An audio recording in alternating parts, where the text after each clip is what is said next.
Continuando então, nós vamos falar sobre doenças respiratórias, né? E como é importante a gente fazer esse exercício de vez em quando de parar para prestar atenção na nossa respiração, né?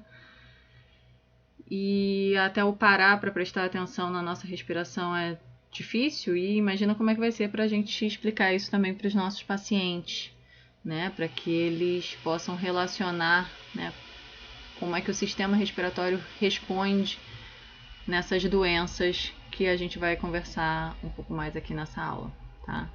Então, como é que a gente faz a educação do paciente sobre o sistema respiratório?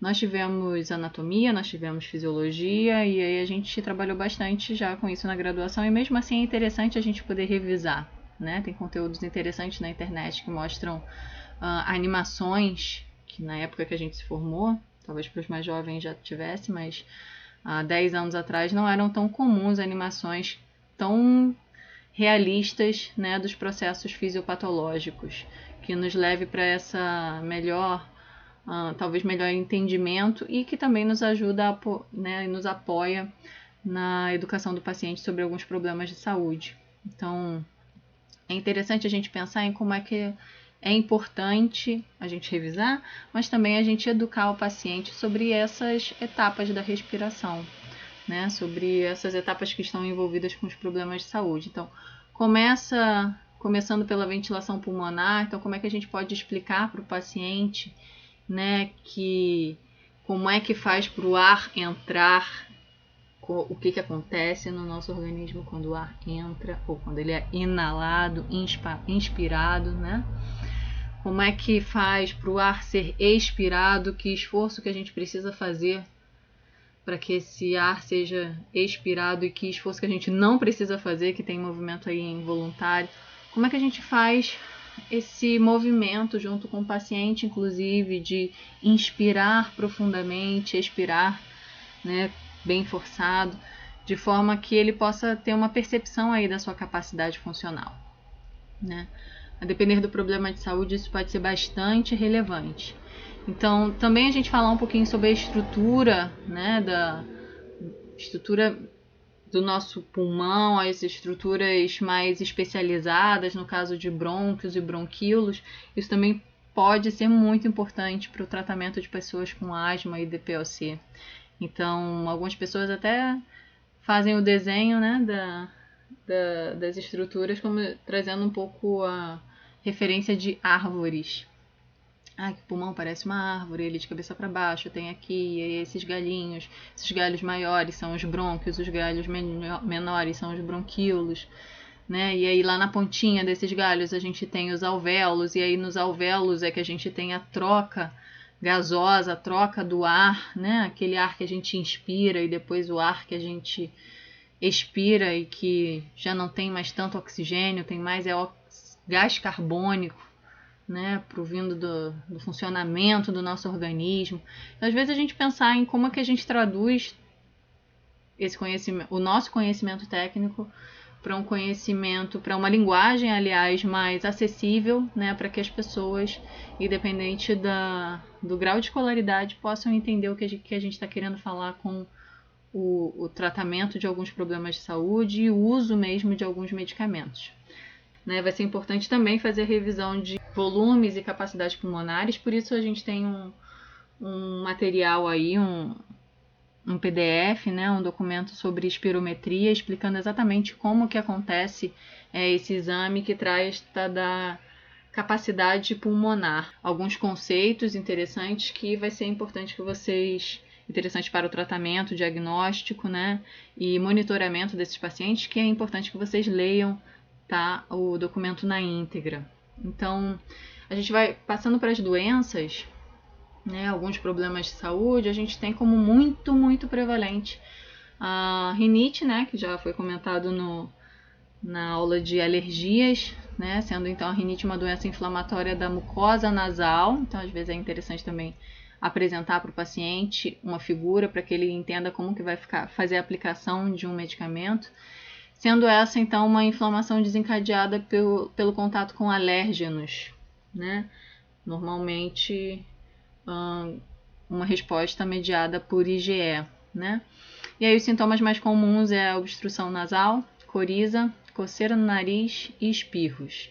Então, nessa época é muito comum a gente receber na farmácia pacientes com essa queixa, né? E aí é importante a gente analisar com o período, né? O que faz melhorar, o que faz piorar, mas ter realmente fazer uma anamnese que o paciente nos ajude, o paciente também possa compreender o que agrava, o que pode ser esse fator desencadeante que vai nos ajudar no plano de cuidado a gente estabelecer o afastamento, se possível, desse fator desencadeante, né? Às vezes as pessoas não se dão conta. E aí é na anamnese que também as pessoas vão se dando conta da própria história. Então, a rinoconjuntivite alérgica, que também está relacionada, né, tá aí no grupo da rinite, ela apresenta alguns sintomas que consistem aí em congestão, espirros, coceira, coriza e muita coceira nos olhos e aquela coceira no palato, né, e no ouvido interno. Então aí os pacientes eles podem também acabar relatando que tem gotejamento pós-nasal, né, o que pode causar até uma dor de garganta, e a gente vai evoluindo para outros problemas de saúde e apresentar outros sintomas associados como tosse ou pigarro. A sinusite também é um problema de saúde que pode vir em evolução da rinite, né? Ela é caracterizada por uma inflamação da mucosa dos seios da face.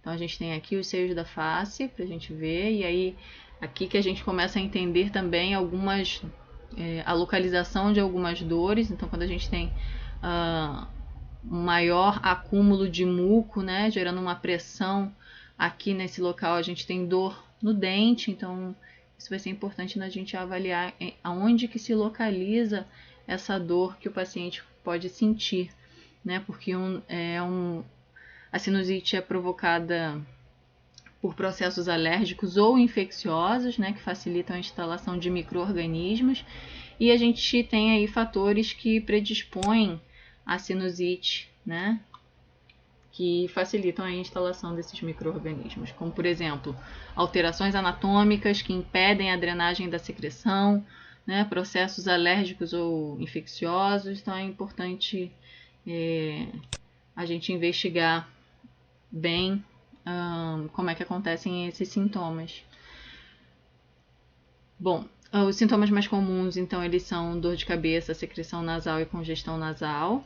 E aí a localização vai ser interessante da gente investigar, né? Aqui tem uma imagem um pouco mais clara de como são os seios nasais e aonde que a gente pode verificar excesso de muco e aonde que a gente percebe essa dor localizada, essa dor de cabeça mais localizada. E aí, pacientes que têm episódios frequentes de sinusite, é importante que a gente faça uma avaliação junto com o paciente, que se esses sintomas eles ultrapassam ali de 5 a 7 dias, é necessário um encaminhamento médico, porque esse paciente provavelmente já tem dores mais localizadas, e aí a gente pode ter obstrução nasal, né? A pessoa não consegue mais assoar o nariz, sente muita dor, mas parece que não sai nada. Catarro amarelo esverdeado e sanguinolento, isso pode ser observado também. Já dificuldade para eliminar essa secreção, né, pela obstrução nasal, dor de cabeça e dor nos dentes. A gente tem que tomar cuidado aí com a sinusite fúngica, né, que também pode ocorrer, ou seja, fungos podem se alojar na cavidade nasal formando uma bola que impede então também a saída desse muco, né, que aí além da sinusite pode trazer outras complicações. Então aí vai ser necessário esse encaminhamento ao otorrino. Então, ficar atento ao tempo desses sintomas relacionados aí à sinusite, tá? Quem tem sinusite geralmente já conhece, mas é importante a gente avaliar então esse período, né, para poder fazer o melhor manejo possível. Em relação à faringite, que é um outro problema de saúde das vias respiratórias, a gente tem a inflamação da faringe, né? Então, a faringe é essa parte posterior da garganta, né, que é responsável por conectar o nariz e a boca à laringe e ao esôfago. Então, faz essa conexão, e pode ser causada, então, a faringite pela infecção de bactérias ou vírus, né? E os principais sintomas são dor de garganta e dificuldade para engolir. Outro problema de saúde é a laringite. Então, a inflamação da laringe, né? Laringe é esse órgão localizado na garganta que conecta a faringe à traqueia, né? E aí a laringite é provocada por infecção viral das vias aéreas superiores, né? Excesso de esforço vocal, pode ser por reação ou inalação de agentes alérgicos, né? Dos alérgenos. E aí o principal sintoma é a rouquidão na voz, mas também a gente pode perceber, o paciente também pode perceber, apresenta tosse e dor de garganta.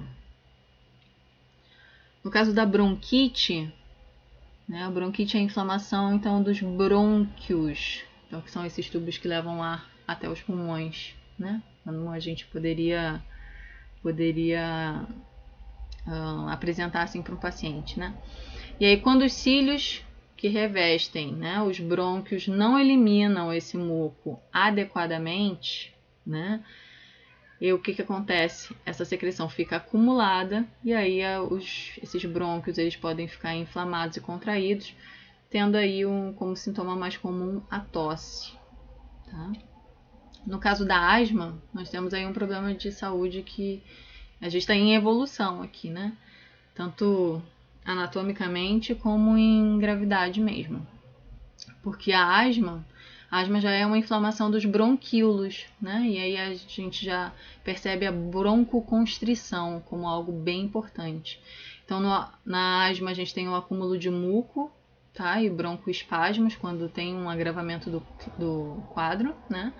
E os sintomas mais comuns, aliás, os sintomas que são característicos para o diagnóstico é a tosse, falta de ar, que é a dispneia, o aperto no peito, opressão torácica, e o chiado no peito, né? Quando a pessoa respira, sai aquele chiado, como se fosse um gato, às vezes dizem, que é a sibilância. DPOC, que é a doença pulmonar obstrutiva crônica, que a gente está aí falando, na verdade, de um grupo de doenças pulmonares que bloqueiam, né, o fluxo de ar e dificultam a respiração.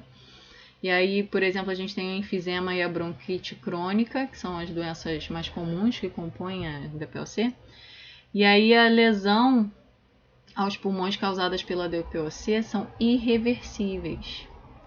Então, os broncodilatadores, né, que faziam efeito na asma, nesse caso aqui já não tem mais o mesmo efeito, né?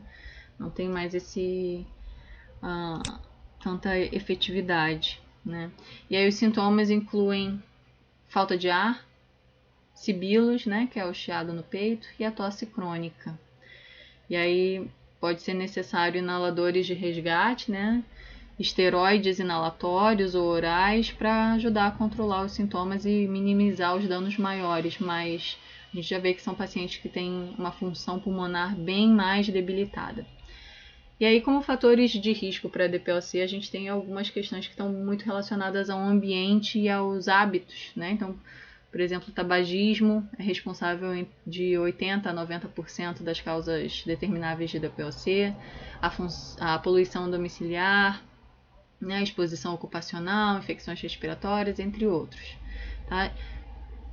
Falei muito rápido, talvez, ou enfim, mas porque a gente precisa condensar um pouco essas informações por ser esse formato à distância. Mas a gente precisa mesmo resgatar essas informações onde estão publicadas pelas instituições, no caso aqui o Ministério da Saúde publicou esse caderno de atenção básica, que já está um pouquinho velhinho, mas que tem ali sim informações muito importantes de tratamento, de monitoramento, de diagnóstico. Então aqui nesse caso, esse que está disponível para vocês da rinite alérgica, asma e DPOC, está à disposição, tá, para que vocês possam fazer essa revisão da farmacoterapia utilizada. Eu vou passar um pouco mais adiante para falar sobre uma observação sobre a doença única das vias aéreas, tá? Que tem a Organização Mundial da Alergia, ela coloca que na verdade a gente tem, né, uma doença única das vias aéreas, porque a mucosa seria uma só, né? Então aí é previsto que mais de 400 milhões de pessoas com asma em todo o planeta, dessas, cerca de 30 a 40% da população tem a rinite alérgica. Então, tem uma relação aí entre essas doenças do sistema respiratório das vias superiores com o sistema inferior, tá? Com, no caso, o pulmão. Então, é importante a gente conversar um pouquinho também sobre essa relação da rinocinusite com a asma. Então, se eu tenho um manejo adequado da rinite, tem aí essa leitura também de rinocinusite, né, como algo que evolui rinite para sinusite, que pode levar a asma, ao agravamento da asma. Então, é importante que eu faça esse manejo e essa identificação de fatores agravantes ou fatores que necessitam de encaminhamento médico o mais rápido possível, para que a gente possa evitar crises de asma ou algum evento ainda mais drástico, aí, como uma hospitalização. Tá? Então, o que a gente sabe sobre asma? A gente sabe que no Brasil a gente tem uma prevalência que gira em torno de 10%. Então, a asma é um problema de saúde bastante importante, sobretudo na infância, né? A gente tem aí que na infância essa doença é mais prevalente, geralmente ela vai melhorando ao longo da vida e pode voltar, né, na fase adulta, mas é importante a gente saber que ela é uma das principais causas de internação hospitalar pelo Sistema Único de Saúde. Né? Então, em tempos de pandemia, a gente sabe, né? A gente recorda do quanto é importante a gente trabalhar com a prevenção de agravos, né? Com a prevenção aí de internações hospitalares. Então, assim, a cada 3 pessoas que morrem, a cada dia, aliás, 3 pessoas morrem por causa da asma. E isso é muito importante. Bom, a prevalência da asma em crianças de 13 a 14 anos de idade no mundo, ela é variável. A gente precisa lembrar que essa é uma das doenças crônicas mais comuns no mundo todo. Tá? Bom, além de ser uma das principais causas de falta, né, no trabalho e na escola, a gente tem aí custos altos no tratamento, né, na assistência do tratamento da asma e dos medicamentos propriamente dito. Bom, o impacto financeiro para uma família acaba sendo alto, tá? Tem estudos que trazem que a asma grave consome quase 25% da renda familiar dos pacientes de classe menos favorecida, e a OMS ela recomenda que seja menos, bem menos, que seja menos que 5%. Então aí a gente teve um movimento até do Ministério da Saúde, né, nos últimos anos, fazendo um bom investimento em fornecimento de medicamentos para asma, seja ele pelo componente básico, né, a gente tem na farmácia popular, e seja ele também pelo componente especializado, que teve a incorporação de novas tecnologias que tem ajudado bastante no tratamento da asma e de outros problemas de saúde respiratória. Tá? Então a gente está indo em acordo aí com algumas expectativas da OMS. E aí a gente trazer rapidamente também a fisiopatologia da asma. O problema da asma é que o nosso organismo ele tem essa resposta, né? Ele tem uma resposta agressiva, né? Algum alérgeno, alguma situação que pode desencadear essa asma. E aí a gente tem um ciclo, então aqui eu tenho um brônquio normal, e aí quando a gente tem um momento de inflamação, a gente vê que tem uma migração de eosinófilos, que aí vai ter essa degranulação, a gente vai ter, né, o processo aí inflamatório mais instaurado, e aí a gente começa a ter uma produção de muco, e aí nessa ida e vinda, né? Porque a asma ela pode melhorar aos poucos, a gente vai melhorando sozinho, entre aspas.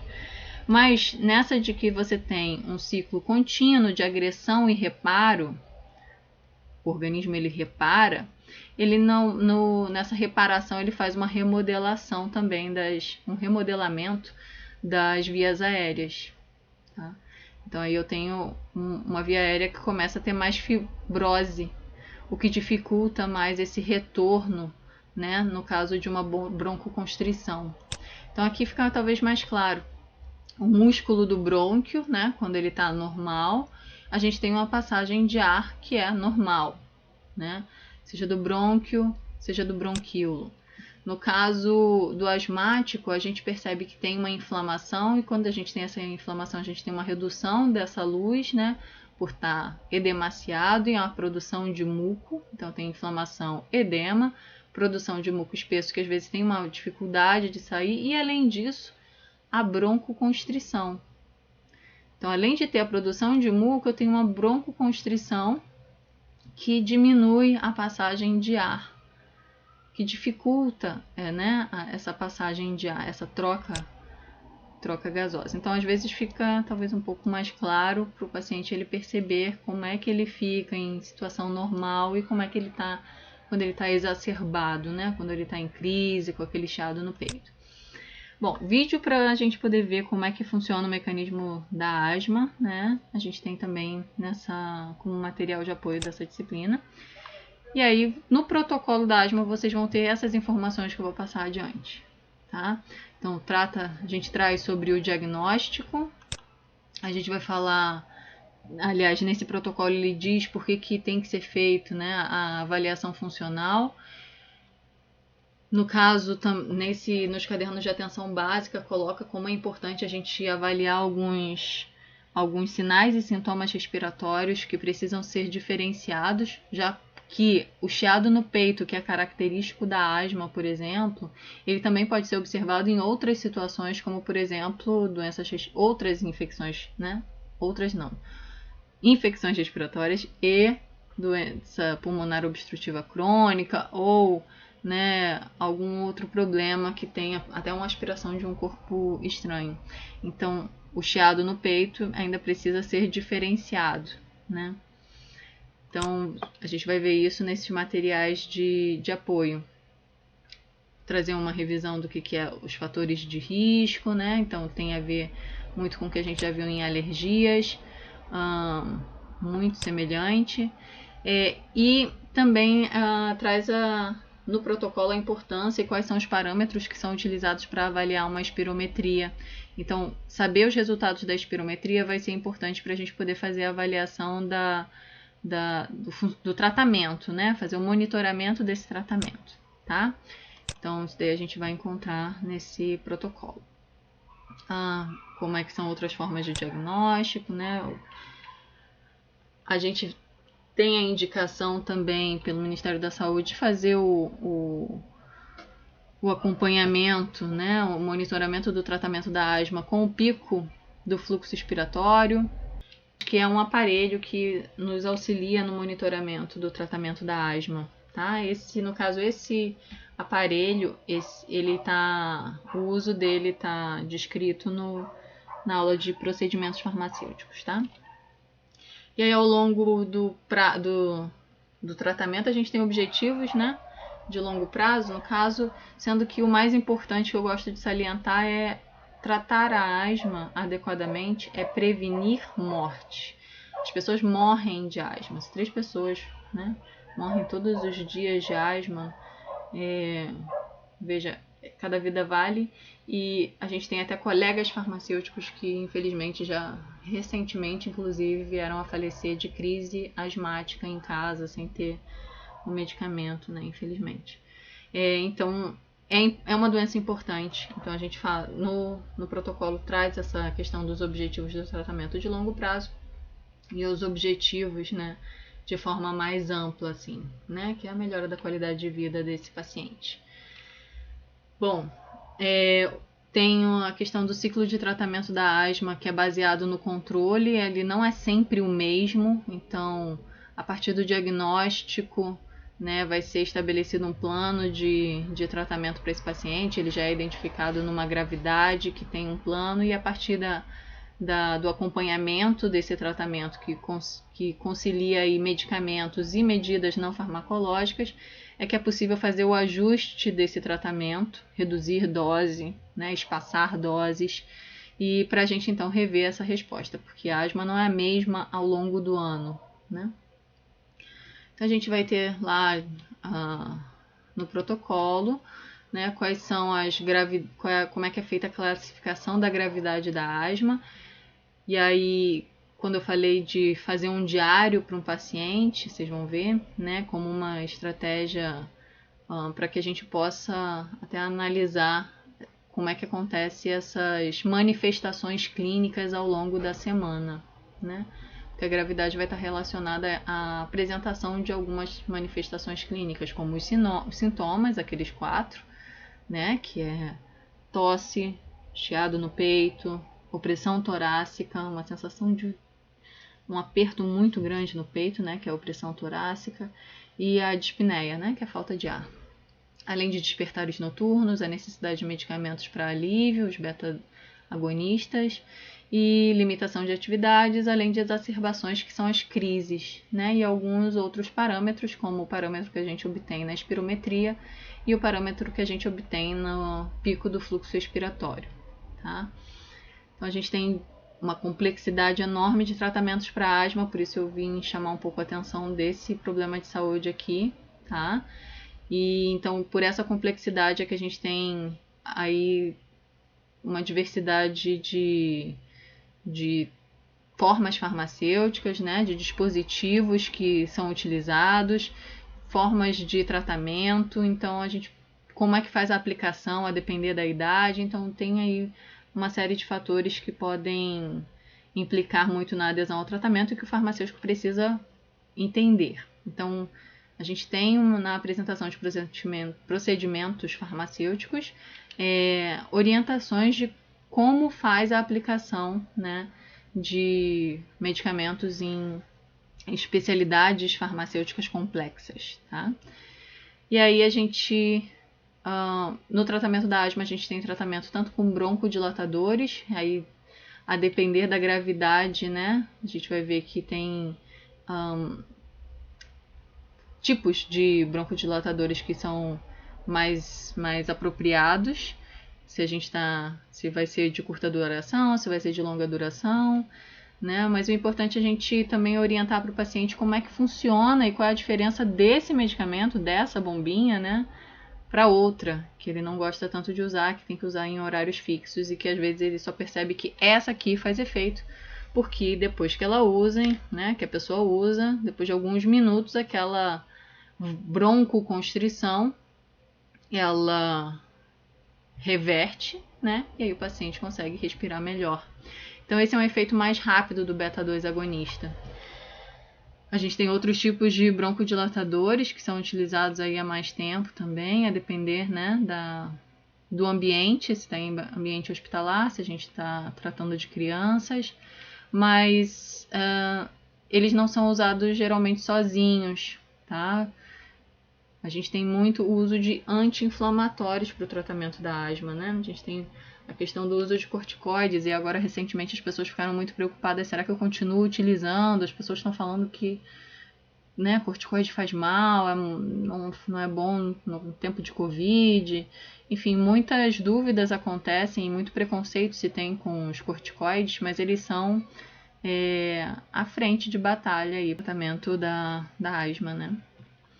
Bom, e aí os anti-inflamatórios é que vão conseguir resolver aquela inflamação que o paciente percebe. Então a bombinha que ele precisa utilizar com menos vezes ao dia e que é a que ele não prefere porque ele precisa enxaguar a boca, é justamente a que tem um efeito, né, que demora um pouco mais, mas que tem um efeito mais importante sobre realmente o controle desse problema de saúde, um controle dessa inflamação. Né, para que então, junto com o broncodilatador, a gente tenha uma melhora, né, da função respiratória, da função pulmonar, no caso. No documento dos cadernos ali de atenção básica, a gente tem essa tabela que faz uma referência às doses, então para a gente poder também lembrar que precisa fazer uma avaliação de que, né, em qual dose que esse paciente está, né? A gente vai perceber uma variação ao longo do ano, então quanto mais o paciente se conhece e o pneumologista que está acompanhando esse paciente consegue ter mais frequência com ele, ele consegue fazer esse ajuste, né? Mas é importante que o farmacêutico saiba, né, o que é uma dose baixa, o que é uma dose alta. No caso da beclometasona, será que eu já percebo que tem que ter um aumento de dose? O que eu posso sugerir? Então tem, né, diretrizes que nos apoiam nisso. Além dos broncodilatadores, dos anti-inflamatórios esteroides, né? A gente tem também os imunomoduladores como opção terapêutica, não tão utilizados, mas são importantes quando muitas estratégias não deram certo, né? Então a gente tem aí até esse recentemente, não tão recentemente, mas incorporado já no Sistema Único de Saúde, que é o omalizumab, né? Que é um anti-IgE, e a gente tem também o uso já mais presente na farmácia, que a gente percebe bastante procura pelo montelukast, né? Que são antagonistas que é antagonista de leucotrieno. Para o tratamento da asma, a gente consegue observar isso no protocolo, eu não vou me estender mais tanto, né? Que a gente tem aí tratamento de acordo com a gravidade. Então, como que se orienta, né? Se vai reduzir, se vai aumentar, se eu vou associar, né, as terapias, o que eu aumento de cada terapia, a depender da gravidade dessa doença, e aí vai, tá? Vocês podem acompanhar isso daí na apresentação, é mas o mais interessante é que vocês vejam direto no protocolo, porque aqui a gente está fazendo um resumo, né? Bom, e tem a coisa do tratamento, tem a questão também do tratamento das exacerbações, né? Que também pode utilizar corticoides por via sistêmica, tá? Então, quando o paciente às vezes ele aceita usar o corticoide por via inalatória, mas não quer de jeito nenhum por via sistêmica, mas às vezes essa é a nossa linha aí de cuidado para poder realizar o controle dessas crises, né? Quando o indivíduo está em exacerbação. Tá? Mas que também tem um período definido de tratamento. Então, aqui é um resuminho que vocês vão conseguir ver no documento na íntegra, tá? Como é que a gente faz a avaliação, né, do controle, no caso, ele vai estar muito relacionado aos mesmos fatores aos parâmetros que a gente observa em relação à classificação da gravidade, tá? Então, por isso é interessante, de repente, colocar esses tópicos num diário do paciente, tá? Para que ele possa nos trazer essas informações, né? Para eu saber se a asma está controlada, eu tenho que ter o controle de todos esses parâmetros, né? E aí por diante. Bom, a gente tem, nesse documento vocês vão ver como se faz o manejo da asma, né? Se eu aumento, né? Como é que eu faço o aumento ou redução da dose, né? De acordo com a exacerbação e com o controle. E um alerta a gente tem que ter também para asma na gestação. Muitas gestantes têm medo de fazer uso de medicamentos, né, durante a gravidez, mas é sabido que o curso da asma na gravidez ainda é muito variável. Se melhora, se piora, enfim, isso varia bastante.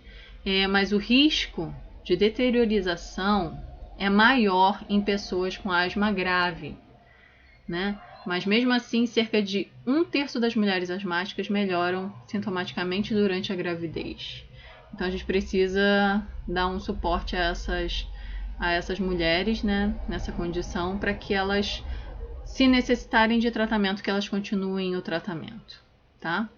Até 1/5 das mulheres grávidas com asma necessitam de emergência, e a gente não quer que essas grávidas vão para a emergência tão cedo, né? Muito menos para um leito hospitalar. Aí a asma, ela bem controlada, minimiza o risco de complicações fetais e maternos. Então, tá aí porque é tão importante, né, a gente manter essa asma controlada.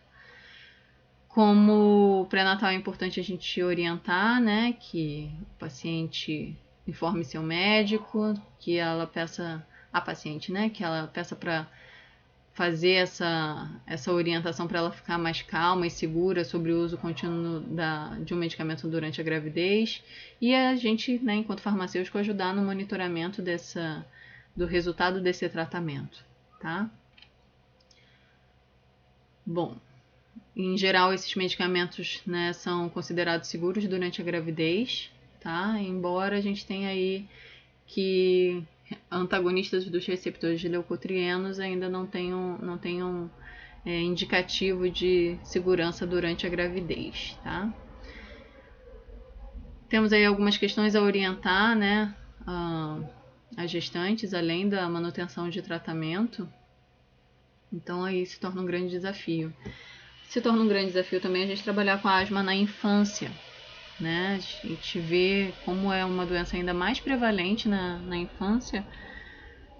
Crianças, quando fazem até algum relato ou fazem algum desenho sobre a sua sensação, elas relatam que se sentem sufocadas, presas e super protegidas, né?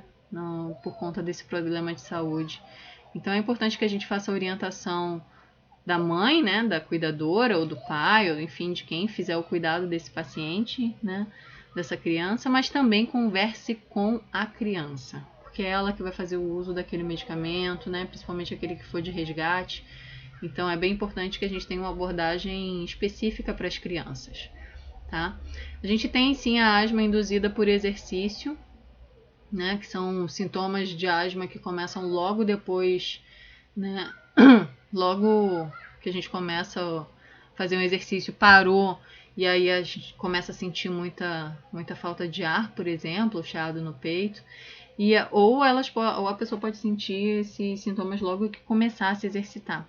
Então isso gera às vezes muito medo nas mães, né, de que acabam orientando que os filhos não façam muitos exercícios, o que não é recomendado pelos pneumologistas, né? É importante que o exercício não significa que o estudante não pode ou não deve, né? Se ele tem a asma no exercício, não significa que ele não pode ou não deve se exercitar, né? Ele pode fazer o uso do medicamento antes de fazer o exercício se ele já tem conhecimento dessa asma induzida pelo exercício, né?